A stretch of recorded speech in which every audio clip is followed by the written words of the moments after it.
Meus irmãos, vamos abrir a palavra de Deus no livro de Neemias, capítulo 4, versículo 6.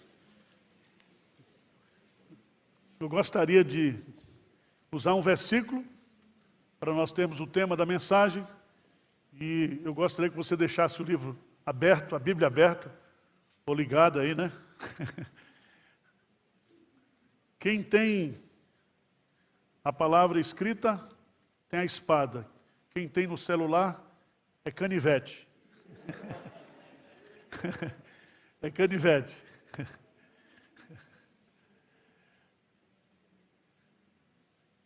Irmãos, essa semana, na quarta-feira, eu me afastei da presidência da Junta de Missões Nacionais para me dedicar ao trabalho aqui da igreja. Fui presidente da Junta durante 2 anos. Nós temos cerca de 180 campos sendo plantados no Brasil, em diversas cidades. E uma notícia boa, depois de 2 anos de negociação, desde 2015, quando nós fomos à Coreia, nós aprovamos uma parceria com a Coreia para a construção de 300 templos no Brasil. E essa semana foi depositado a primeira verba do primeiro templo, $30 mil, R$150 mil. E agora é trabalhar, né? Eu me afastei, o presbítero Ayrton, que é lá de Teresina, assumiu a presidência, e nós vamos nos dedicar aqui aos projetos da igreja local. E nós temos muito trabalho para fazer. Todo mundo gosta de ser adorador, de ser não sei o quê, ninguém gosta de ser trabalhador. Perto quero estar, ser o seu amigo, mas não gosta de trabalhar. E eu quero meditar com vocês sobre o seguinte tema: Deus faz a sua obra por intermédio do seu povo. Deus trabalha através do seu trabalho. E você é um trabalhador. A seara é grande e os trabalhadores são poucos. Rogai ao Senhor que mande trabalhadores. Não é especialista, teórico. Nós precisamos de peão. De gente que põe a mão na massa. Não fica aqui dando ideia para nós, não. E arrumando serviço. Pastor, por que não faz assim? Faz, cara. Então eu quero meditar sobre esse tema. Deus faz a sua obra por intermédio do seu povo. E eu e você somos trabalhadores na obra de Deus, no reino de Deus. Leia aí comigo, Neemias capítulo 4, versículo 6. Neemias 4, 6. O que diz aí? Assim edificamos o muro, e todo o muro se fechou até a metade de sua altura, porque o povo tinha ânimo para trabalhar. Vamos repetir? Porque o povo tinha ânimo para trabalhar.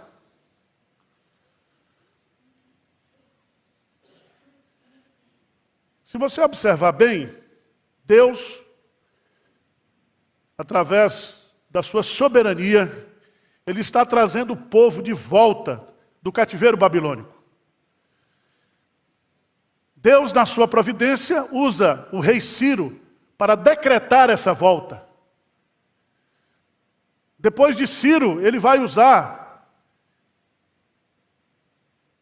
o rei, não mais o Ciro, mas o rei que estava reinando na época, cujo funcionário, o copeiro desse rei, era um crente, chamado Neemias. E Deus, então, vai usar Neemias e vai usar o seu povo, neste momento, para fazer a restauração da nação. A reconstrução dos muros e a restauração espiritual da nação de Israel. Uma das coisas que eu queria destacar, Deus faz a sua obra por intermédio do seu povo, e nós, como povo de Deus, precisamos ter ânimo para trabalhar. Porque Deus, quando Ele resolve fazer, Ele levanta líderes. Levanta líderes. Veja, por favor, lá em Neemias, capítulo 2. Neemias, capítulo 2. Versículo 12. Preste atenção porque isso é muito importante. Deus trabalha através do seu povo. Mas para o seu povo trabalhar, Deus vocaciona líderes para liderar o povo. É assim, é desse jeito. E veja o que diz o texto, versículo 12. Vamos ler juntos, Neemias 2:12. Então, à noite me levantei, e uns poucos homens comigo. Não declarei a ninguém o que o meu Deus me pusera no coração para eu fazer em Jerusalém. Não havia comigo animal algum, senão o que eu montava. Preste atenção que Neemias diz que o seu Deus, que é o Deus do povo, que é o Deus de Israel, colocaram no seu coração. Veja que não colocou na mente, colocou no coração. Para eu fazer, ele diz aí, para eu, não é para você, para eu fazer em Jerusalém. Então aqui você tem um líder que sabia o que ia fazer, porque Deus estava com ele. Se você pegar todo o capítulo 1 e 2, você vai encontrar algumas características muito importantes da vida de Neemias. Primeiro, ele era um líder, porque ele se importava com as pessoas. Ele se importava como estava a situação do seu povo, de miséria. Irmãos, está cheio de líder na igreja que só se importa consigo mesmo. Está cheio de pastor que só está pensando no salário dele, no sustento dele. A igreja está cheia de gente que quer fazer para aparecer. Neemias não. Neemias não era profeta, Neemias não era sacerdote, Neemias não era da linha da realeza de Israel, ele era um copeiro.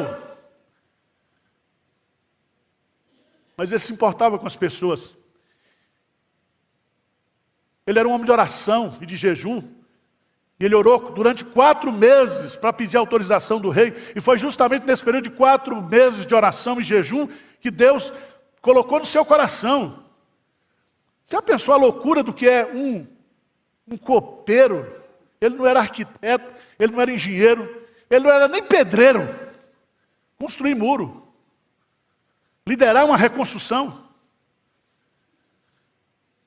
Ele era um homem que recebeu de Deus um projeto no seu coração. Deus colocou no seu coração. Irmãos, tudo que nós fizermos para Deus, diz Paulo em Colossenses capítulo 3, nós devemos fazer de todo o nosso coração. Porque onde está o vosso tesouro, aí estará o vosso coração. Mas uma das características é o exemplo de Neemias, o seu caráter. O caráter de Neemias era um caráter ilibado. Veja no capítulo 5 de Neemias, que o povo estava na crise. E aqueles que tinham dinheiro começaram a comprar a terra dos ricos. Sabe o que Neemias fez? Baixou um decreto, uma lei, contra o quê? A usura. Neemias abriu mão do seu sustento e foi trabalhar com o povo na obra. Ele vivia dentro da obra. Esse negócio de líder espiritual que aponta, vai apontar no inferno. Se você é líder, você tem que estar junto, você tem que estar dentro. Paulo diz, pastoreai o rebanho de Deus que há entre vós. O líder está entre, o líder está ali comendo, chorando, andando, sofrendo, trabalhando, vivendo o dia a dia. Se você observar, Neemias, ele é um bom exemplo, um homem de caráter, um homem de trabalho. Irmãos, sabe qual é o maior castigo que Deus pode mandar para uma igreja, para um povo? é uma liderança que não foi vocacionada por ele. Jeremias capítulo 3, Deus diz para o povo de Israel: se vocês se arrependerem, se vocês se converterem, eu mandarei pastores ou líderes segundo o meu coração. Pode observar na história do povo de Deus, que Deus, quando quis abençoar o seu povo, sempre levantou pessoas piedosas para trabalhar na liderança do seu povo. É difícil a gente se animar para o trabalho quando o pastor não dá exemplo, né? É ou não é? Quando o pastor é corrupto, é difícil ou não é? Tem muita gente que está vindo para Pinheiros aqui desanimada, desiludida. Gente que foi roubada, que foi enganada por líderes inescrupulosos, pessoas que não têm o temor de Deus. Então a primeira bênção que você tem que entender, se você está desanimado, você é um peão, um trabalhador da obra de Deus, Deus envia líderes vocacionados. Rogai, pois, ao Senhor da seara que mande o quê? Trabalhadores. Segundo lugar, é muito interessante, leia o capítulo 3, veja aí, capítulo 3 de Neemias. Esse é o capítulo que quando a gente está lendo o livro, a gente pula, que é chato. Não acontece isso com vocês não, né? Só eu, né? Eu fico pensando, para que Deus botou esse capítulo 3 aqui? Mas esse é o capítulo mais importante. Se você observar bem, Neemias desafia o povo. E aí todo mundo põe a mão na massa. Então se dispôs Eliasibe, o sumo sacerdote, com os sacerdotes, seus irmãos, e reedificaram a porta das ovelhas. Consagraram-no, assentaram-lhe as portas e continuaram a reconstrução até a torre do Sem e a torre de Ananel. Junto a ele, edificaram os homens de Jericó, também ao seu lado edificou Zacum e Ri. Se você for ler esse capítulo todo, você vai descobrir que todo mundo fez a sua parte.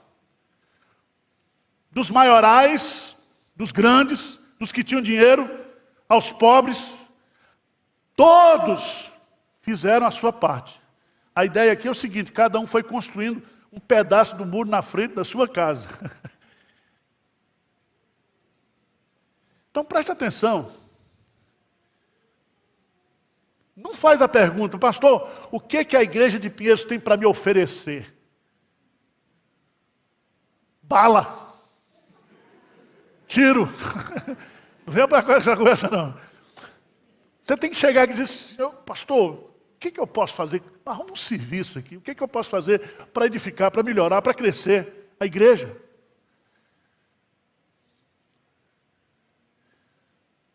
Se você teve desilusão, se você passou, meu irmão, sara esse coração, Deus cura, Deus salva, Deus restaura.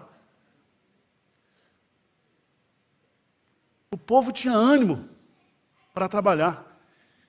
E se você observar, nesse capítulo, grife aí a expressão ao seu lado e junto, ao seu lado e junto, ao seu lado e junto. Então nós somos o quê? Um corpo. Uns trabalham na música, outros trabalham na diaconia, outros trabalham no som, outros trabalham no ensino, outros trabalham visitando, todo mundo trabalhando.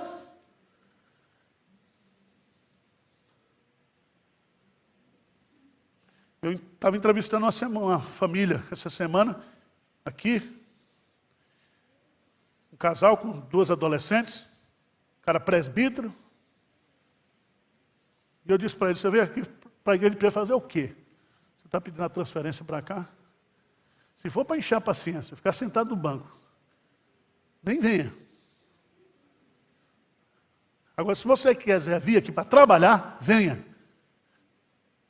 Mas trabalhar de acordo com o direcionamento espiritual da liderança da igreja.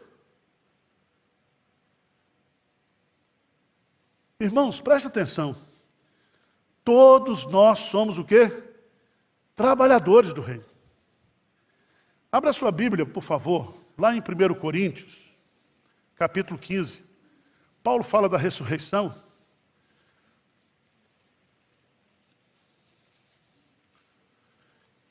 Do corpo.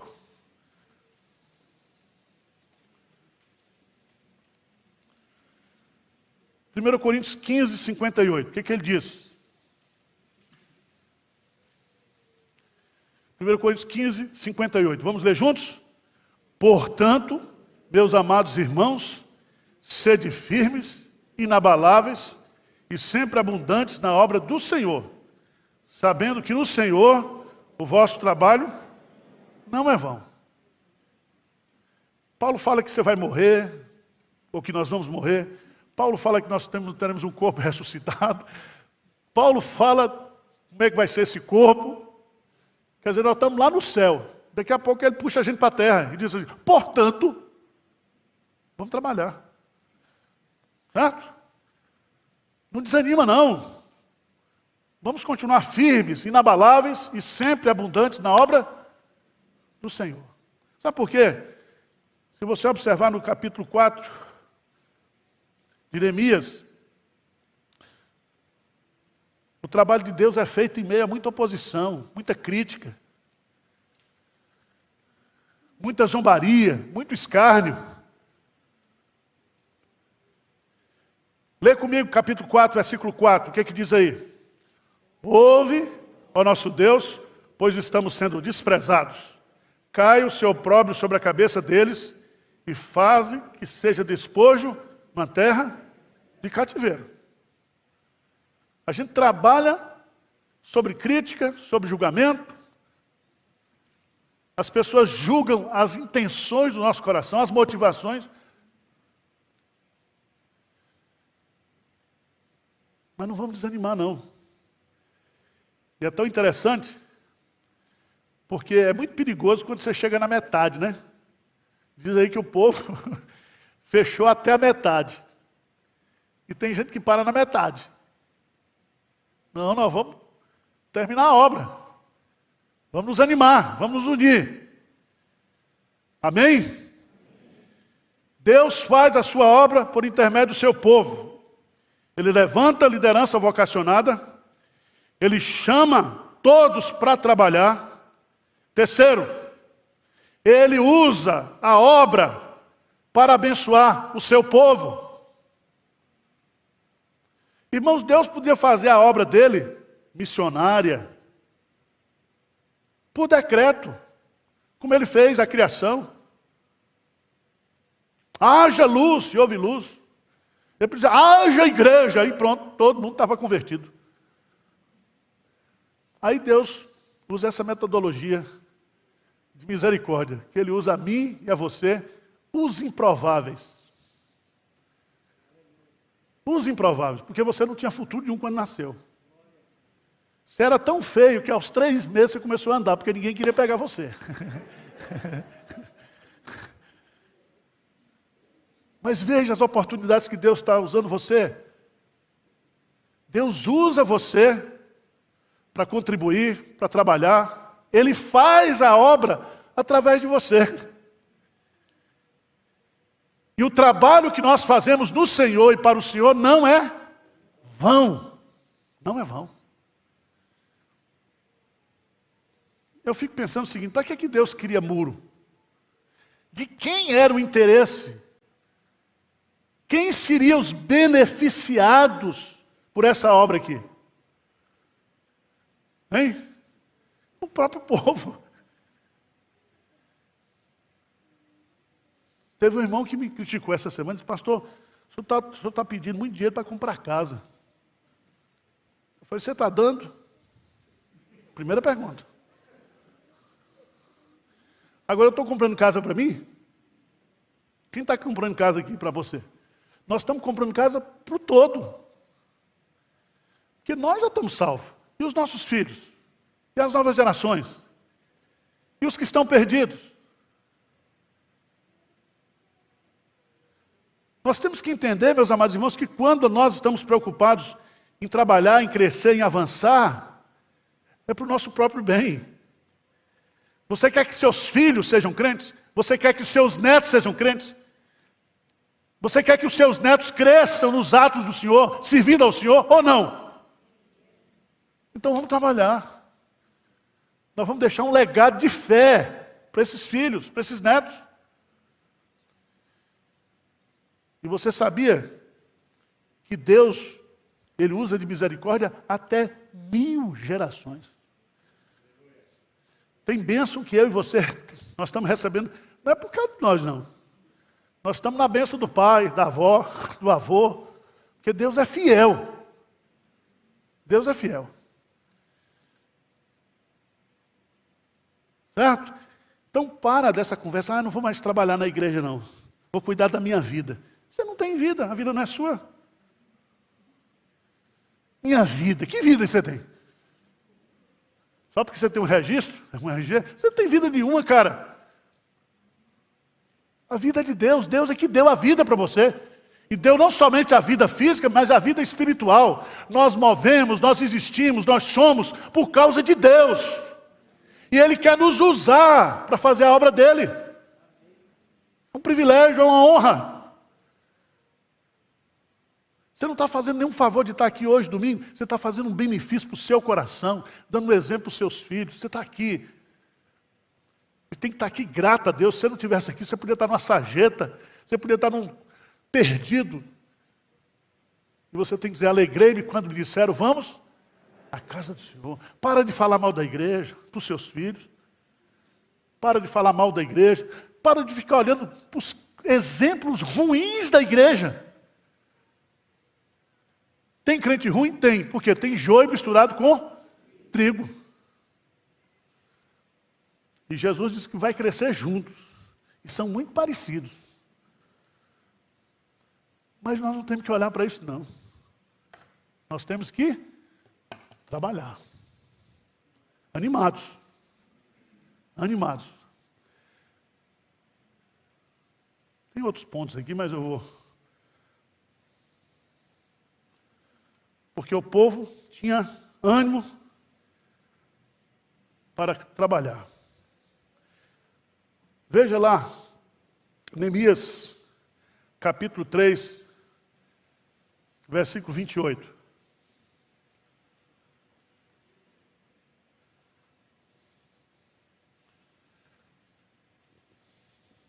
O que diz aí? Para cima da porta dos cavalos, repararam os sacerdotes, cada um,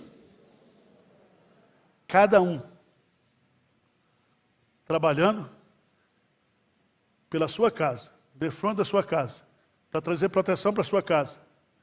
Cada um, mas cada um junto com ao lado do outro, todos trabalhando para o bem comum, para o bem espiritual.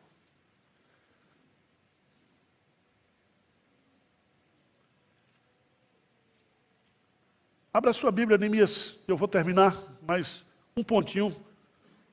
Ele envia líderes vocacionados, ele chama todos para o trabalho, ele usa a obra para abençoar o seu povo.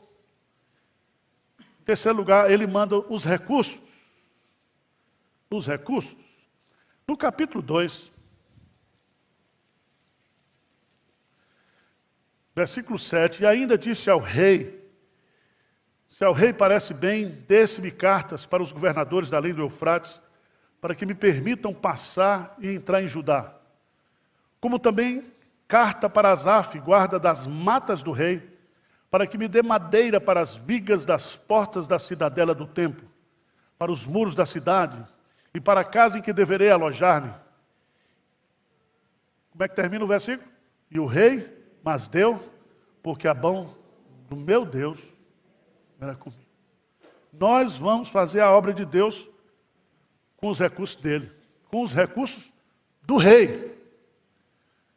Porque foi o rei que disse assim, toda autoridade me foi dada nos céus e na terra. Portanto, o que ide, fazer discípulo de todas as nações. Eu estarei com vocês, todos os dias, até a conclusão da obra. Nós não vamos fazer a obra de Deus olhando para a sua aposentadoria. Para os contra-cheques dos irmãos aqui. O pastor Hernandes disse que o nosso capital é a fé. Né? Nós compramos uma casa do lado aqui, temos que pagar 2.700.000, dia 26. E está faltando acho que 1.700. 1.700.000. Você acha que eu estou sem dormir? Isso é problema do rei. E ele vai mover. Ele é dono da prata, do ouro. E ele vai levantar os recursos. Nós estamos falando, nós estamos pedindo. E aqueles que confiam no Senhor jamais serão o quê? Envergonhados. Certo? Então faça uma oferta hoje aí, tá? Faça uma oferta. Para pagar a casa. Quem é que vai usar essa casa? Seus filhos. Aí do lado. Departamento infantil. A obra de Deus é feita com os recursos de Deus. E Ele manda esses recursos através do seu povo. Irmãos, os coreanos estão do outro lado do mundo. E a primeira relação de 20 templos que nós mandamos para lá, tem pequenas cidades do Nordeste. Como é que um coreano que está lá, que não conhece brasileiro, nunca viu brasileiro, nunca viu alagoano, manda uma oferta para construir um templo em Alagoas? Hein? É só Deus. Porque tudo pertence a Ele. Tudo foi feito por Ele e para Ele. Para Ele. Vamos ficar de pé e vamos abrir lá no capítulo 6, versículo 15.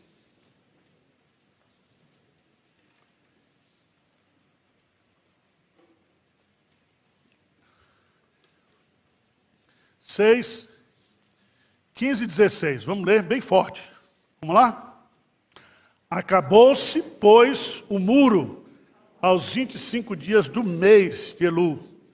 Em 50, sucedeu que, ouvindo todos os nossos inimigos, temeram todos os gentios, nossos circunvizinhos, decaíram muito no seu próprio conceito, porque reconheceram que ele, por intervenção de nosso Deus, é que fizemos esta obra.